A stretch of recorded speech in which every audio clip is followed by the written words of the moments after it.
The Adventures of the Saint, starring Vincent Price.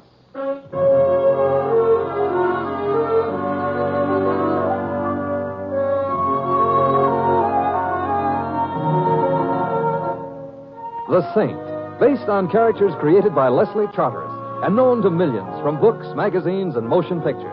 The Robin Hood of modern crime now comes transcribed to radio, starring Hollywood's brilliant and talented actor Vincent Price as the Saint. Hey, Mr. Templar. Yes, Louis? You look tired. I am a bit. Been working or something? Or something. That is, I've been playing chess. Uh-huh. So wipe the lipstick off your mouth. The lipstick... thanks, Louis. You're welcome. On a chess player, it don't look good. It was a very close game. That I can figure out for myself. Hey, look, somebody's moving out of your house, you see? There's a moving van parked in front. Yeah, so there is. So I better stop here.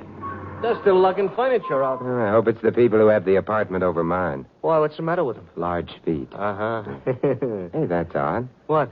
That desk they just put in the van, it looked familiar. All furniture nowadays looks familiar. Oh, they're all finished. I'll pull up. Don't bother, Louis. How much do I owe you? A buck. Hey, Mr. Temple, what's the matter? I'm beginning to realize why it looked so familiar. Why? Because it was my desk.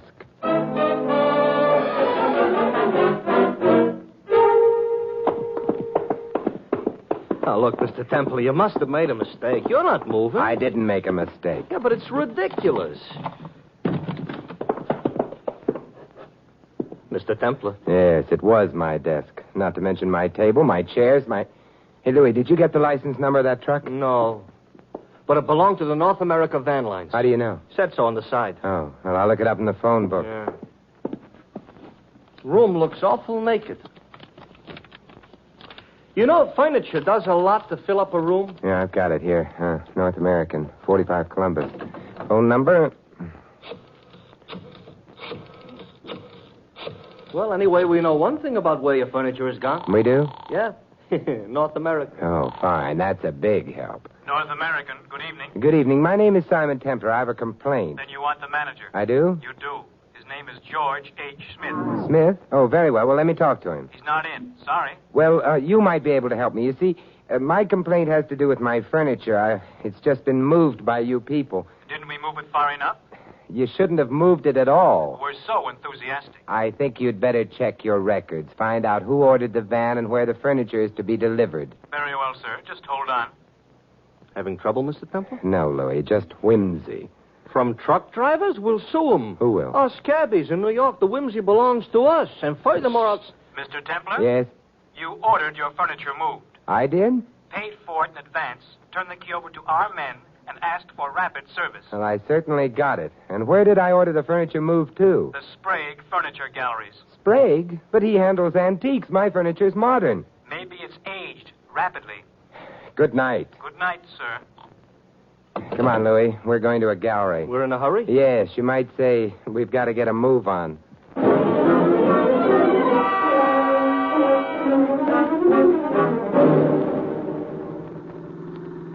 Louis, I'm puzzled. I'm ahead of you. My furniture couldn't have been stolen for the money it would bring. It wasn't that valuable. Too great a risk was involved. So somebody did it for fun? Oh, hardly. Why was it stolen tonight, not last week, last month, or last year? Maybe the guys that swiped it were too busy. Also, half a dozen pieces were taken. Among them, a particularly worthless whatnot. What? Whatnot? And who's on third?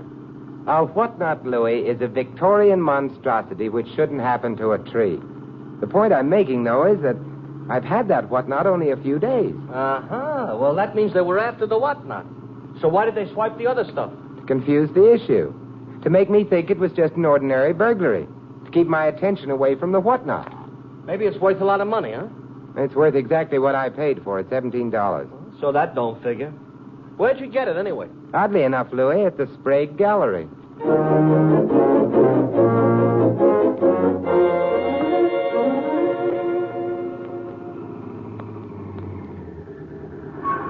Oh, that gallery don't look open. Come on. Sprague sleeps in the back. He has a small apartment there. There's no truck around, Louis. Must have already unloaded. Yeah.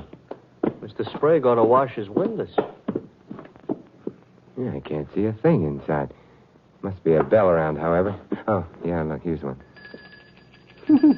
Sounds like an antique bell. Antique or not, it should awake Mr. Sprague. So maybe somebody should ought to tell him on account of it ain't waked him. No. Hey. Yeah, door was open. He may have forgotten to lock it. Hey, light a match, Lou. Okay. Oh, thanks. Oh. Well, now we got light, but... Hey, there's your furniture. Yeah, so it is. Desk, table, couch, and... And the whatnot. Yeah. Truckman evidently delivered the stuff and left. But, where's Sprague? Maybe in that back room, huh? Yeah, well, we'll see. Oh, the lights are on in here. Kind of a cluttered place for a guy to live in. Yeah, not only cluttered, Louis. It looks as though a hurricane had made more than a passing visit. Yeah, Mr. Temple, what are you staring at? Back here, behind the bed. Huh? Somebody besides the hurricane also visited? Knife is still in his chest. He ain't noticing it? He's dead. Oh. Hey, there's a car. Yeah, seems to be in the back. It's gone. Yeah, so I hope is the killer. Come on back in. We frightened him off, Louis. Speak for yourself. I don't frighten babies. But he was still here. Why? Evidently he hadn't finished his job. But what job, Louis? Well, you said the place looked upset. Maybe he was searching it. Yeah, that's true, but searching for what? The furniture was delivered, the truckman left. The odds are that by the time Sprague was already dead. Yeah. Very well, then, what could the killer have been looking for? The whatnot was here whenever he wanted it for. Louis... I didn't do it. You know that whatnot must have had a history. Sprague probably has records showing where he purchased his furniture. Uh-huh. So the killer hung around trying to cover the back trail of the whatnot, huh? After all, he didn't expect us to notice the truck leaving your house with your furniture. We ain't supposed to have been here so quick. Is that good? Only if we find what the killer didn't find. Well, me, I give up. What do we do now? We do just what the killer did before we interrupted him, Louis. Search for Mr. Sprague's ledgers. We go through them, huh? Yeah. And maybe they'll tell us why a man had to die for a whatnot.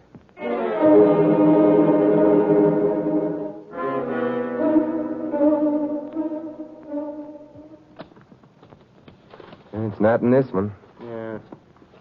Hey, Mr. Temple, I think I got it. Oh, let me see. Here. Ah, Victorian whatnot, yeah. Mrs. Susan Carter, Hill Road, Cresdale, New York. Cresdale? That's only half a dozen miles north of the Bronx. This is strange. He doesn't seem to have paid her anything at all for the whatnot. Maybe she paid him. And we could phone, but... You know, Louis, about the only thing on our side is the element of time. We're moving faster than the killer anticipated, therefore... I know. We go north.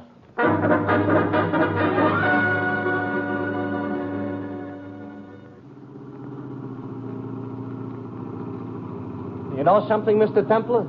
The trouble with the country is it's so far from the city. I never thought of that. Well, think about it. It's true. I'd rather think about Mrs. Susan Carter. Sprague got that whatnot from her about a week ago. Yeah, and I bought it from him 3 days ago. But, will she be able to help us? Why not? Was her whatnot. Sure, but if she knew anything about it, anything that would make it worth murdering someone for, she'd never have passed it on to Sprague in the first place. We may be chasing a wild goose, Louis. Who needs a wild goose? A wild gander. Slow down, Louis. I think it's that house on the corner. Okay.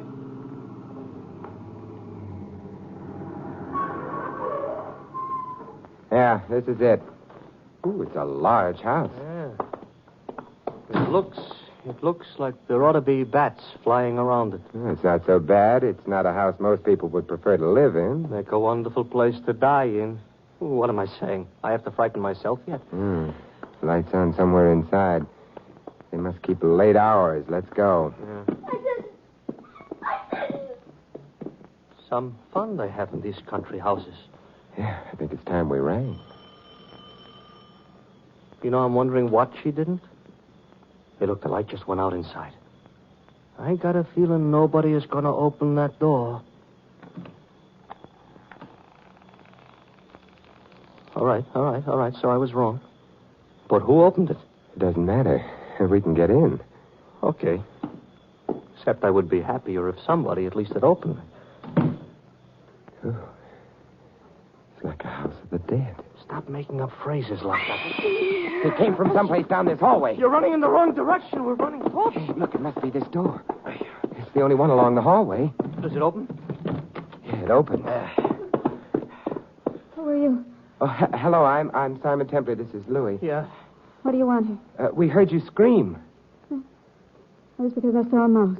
It must have been a large mouse. It was a large scream, Mrs. Carter. I'm not Mrs. Carter. But, Claire Wayne, Miss Carter's niece. Oh, I apologize. How'd you get in? Well, the front door opened by itself. A very mysterious effect. You're making things up. Not really. Could we see Mrs. Carter? Could you... Oh, no. No! Miss Wayne. Come on, Louis. Yeah, I'm right behind you. Claire! Where the devil? Claire! Oh, I'm sorry. Neither of us is Claire. Are you Mr. Carter? Carter? Me? No, I'm Harold Thompson, Susan's nephew. Oh, I'm Simon Templar. Louis.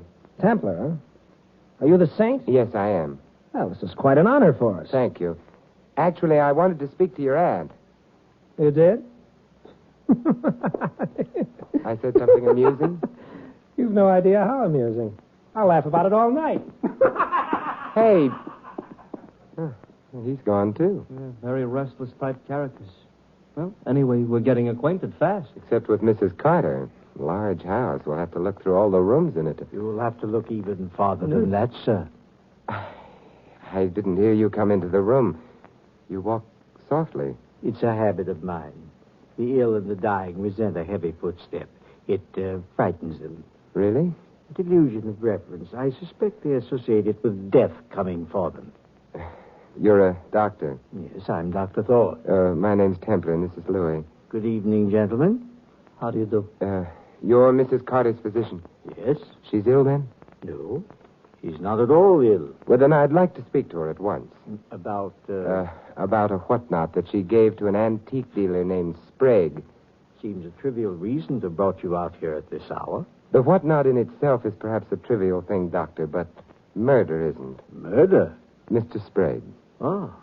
At what time was he... Probably around 8 this evening. It's interesting. At 8, I was out in my car on my way here, but I took a long way around. Might have included the stop in the city. At 8, Harold Thompson had not as yet reached this house. Of course, where he was until then, I cannot say. At 8, Claire Wayne was at the movie. She told me earlier. Well, perhaps she was. Well, very interesting hour. Yes, and where was Mrs. Carter at 8 o'clock? Well, she was where she is now, with a nurse in attendance. I thought you said she wasn't ill. She isn't. She was. Oh, I see. She's dead, then. She's dead. Interesting. 3 people might have known what the mystery of the whatnot was, and of them 2 are dead. The 3rd is a murderer.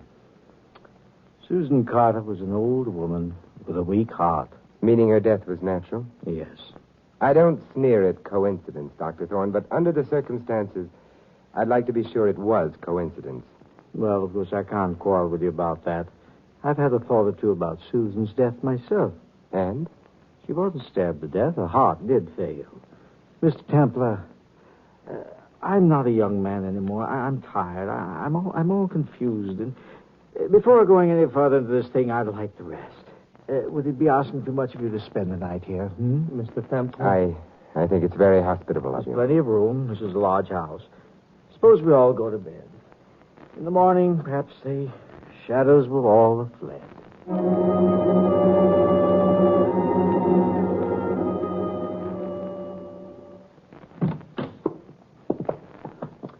Well, you think you'll be comfortable in this room? I know the house quite well, you see. I played in it as a child. There was a time when I thought that perhaps Susan and I would live in it together, but I married someone else. Good night. Good night, Doctor. Yeah, good night. He's kind of broken up about Mrs. Carter's death, huh? Yes, he is. Could be an act. Seemed genuine.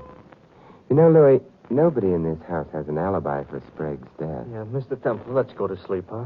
In the morning, I'll feel strong enough to be surprised, but right now... All right, we'll go to sleep. What could happen anyway?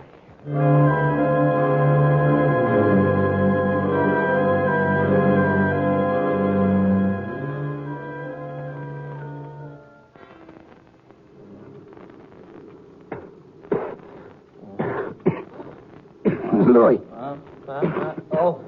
Oh, Mr. Temple, what? I smell smoke. The house is on fire. Hey, come on, Louis. Yeah, I'm right with you. Smoke is terrible. Oh, hey, look, we've got to warn the others. Yeah. I'll get the ones the other side of the hall. The smoke is getting awful thick. Miss Wayne. Miss Wayne.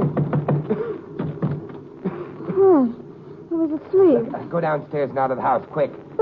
The house happens to be on fire. Oh, all right. Louis. Temple? Oh, there you are. I got both Dr. Thorne and Harold Thompson. They're on their way down. We better get downstairs, too. No, not yet. But we got every living thing out of the house. Yeah, but you forgot the dead.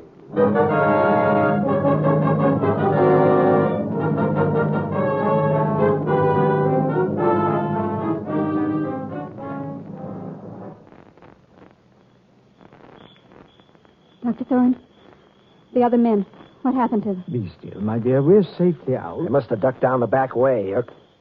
No, here they come now. Carrying something. Not something, Harold. They're carrying a corpse. No. Oh, we're far enough away from the house, Louis. We can put her down now. Okay, Mr. Temple. But it's crazy. She's dead, don't you understand?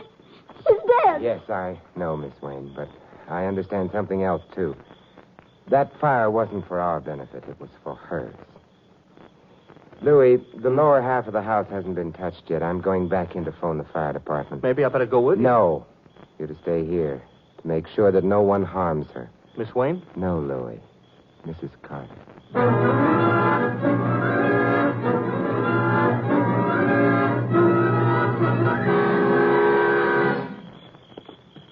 Thank you, Collison. You and the boys did a fine job. Glad we were able to save the lower part of the house. Okay, boys, back to the pinochle game. You know that Cresdale Fire Department ain't bad? No. We may as well all go inside. I'll take Mrs. Carter. I can't say I exactly follow your mental processes, Templar. Oh, is that important? I don't know.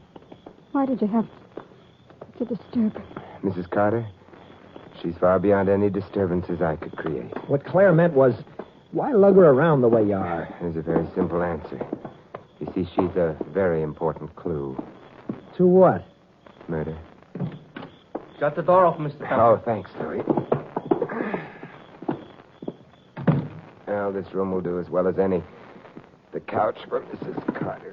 Mr. Temple, I think I shall insist upon an explanation.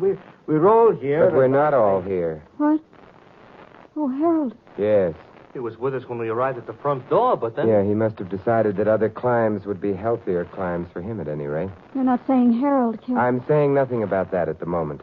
Dr. Thorne, does Claire resemble Mrs. Carter as Mrs. Carter was when she was a girl, of course? You're a cute Templar. The answer, of course, is yes. It's an amazing resemblance. Yes, it would have to be. I'm not sure.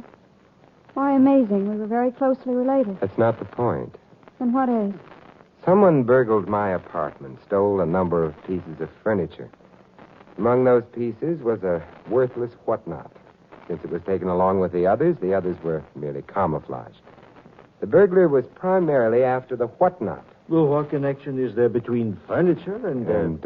Death? That whatnot, Dr. Thorne, until a week ago belonged to Mrs. Carter. Oh? A Mrs. Carter who may have died naturally or who may have been killed. I told you her heart failed. Almost anything might have brought it on. Yes, Doctor, almost anything. Perhaps a tiny dose of poison, so tiny that it wouldn't of itself be fatal, so tiny that it would produce no symptoms of poisoning, but it would strain an already weak heart, wouldn't it? Well, yes, it's possible. More than possible. It has to be so. Otherwise, why the fire in the upper part of the house? A fire, therefore, that couldn't have been accidental. No cooking or heating is done up there. Well, maybe somebody was after... The living, Louis? No. No doors were locked. None of us were drugged. The house itself is easy to escape from. Fire had only one purpose, to destroy the body of Mrs. Carter, to destroy the possibility of an autopsy on that body. I'm tired. Oh, tired. I better go home. Not quite yet, Doctor. Mrs. Carter was wealthy? Well, no one knows, you see. She never kept money in the bank. There's always, of course, been a theory that she hid all the money somewhere in this house. She's mean and nasty. I don't mind telling you that Harold and I searched all through the house looking for that money. Did you find it? No. Do you need money, Doctor? His wife spends more than he earns. Of course he does. I do. Harold does. There wasn't any money. Was Mrs. Carter a sentimental woman, Doctor? No. No, she was a bitter woman. She hated. Well. Yes, and she was very ill.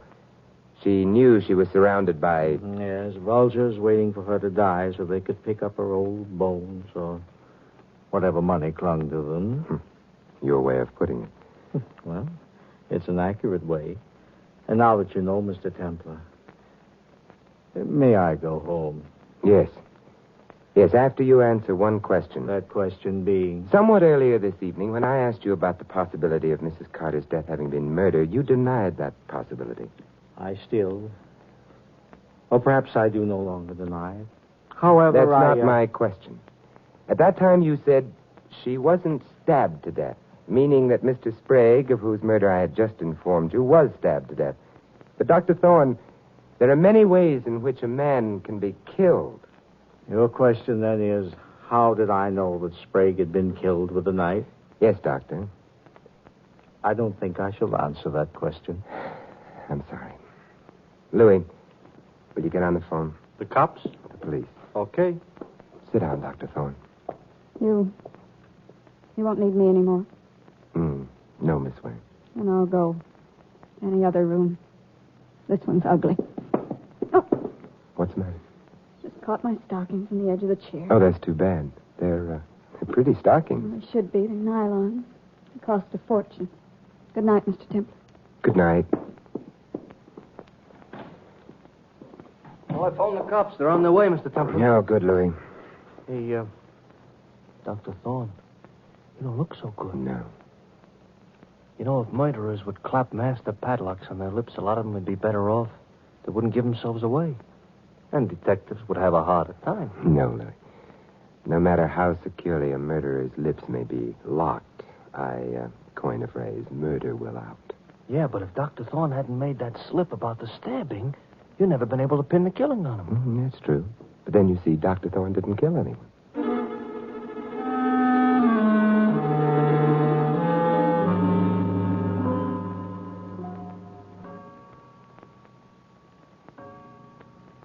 Templar, cops are going to be here pretty soon.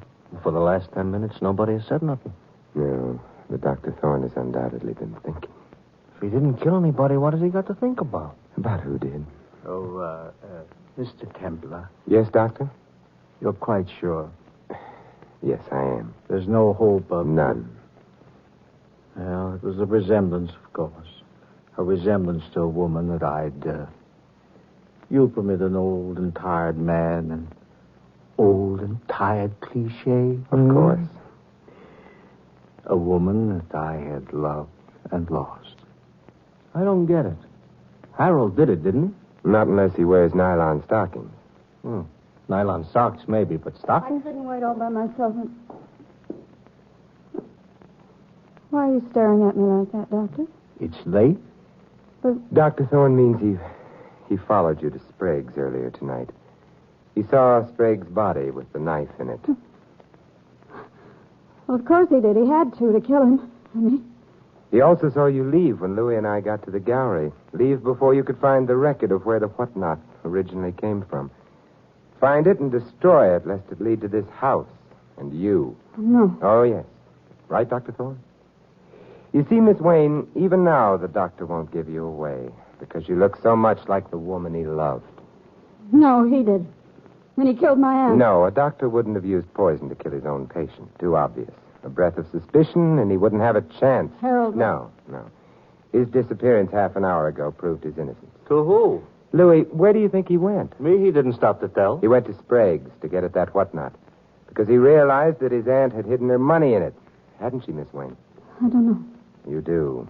The police will find it wherever you've hidden it. The police aren't going to. Come on, open up in there! Yeah, the police are, and that will be proof enough. It's a pity. And all because of a whatnot. Such an ugly thing.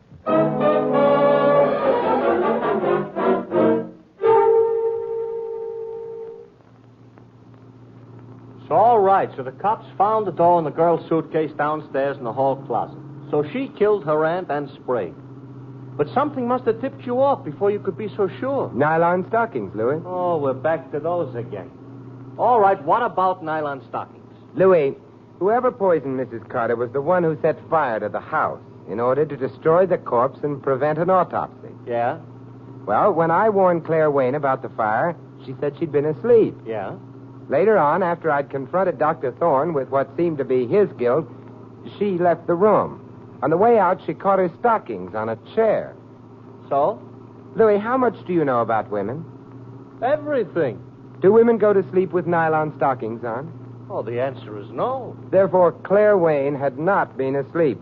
She'd lied about that with no reason. Unless she had started the fire. Yeah. So she started the fire, so she poisoned her aunt, stabbed Sprague. Yeah, okay. Only one thing more. What, Louis? Remember when we got to the Carter house and rang the bell and then the door opened all by itself? Yes, I remember. Never mind remembering, explain. Oh, probably only a warped door, Louis. The house was very old. Hey, I just thought of something. Yeah, what, Mr. Templar? When I get home, I'll be bedless. Oh, gee, that's right. You ain't got no furniture. Want I should drop you off at a hotel? No, thank you, Louis. Maybe I can find a good chess game.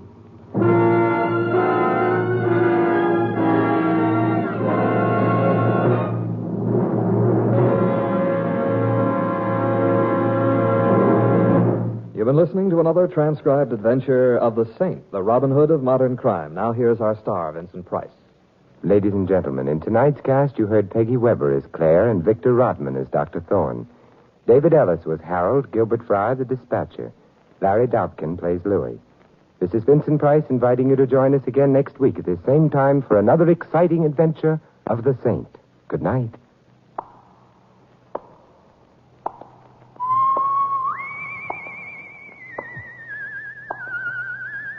This adventure of the Saint was written by Lou Vitties. The Saint, based on characters created by Leslie Charteris, is produced by James L. Safier and directed by Helen Mack.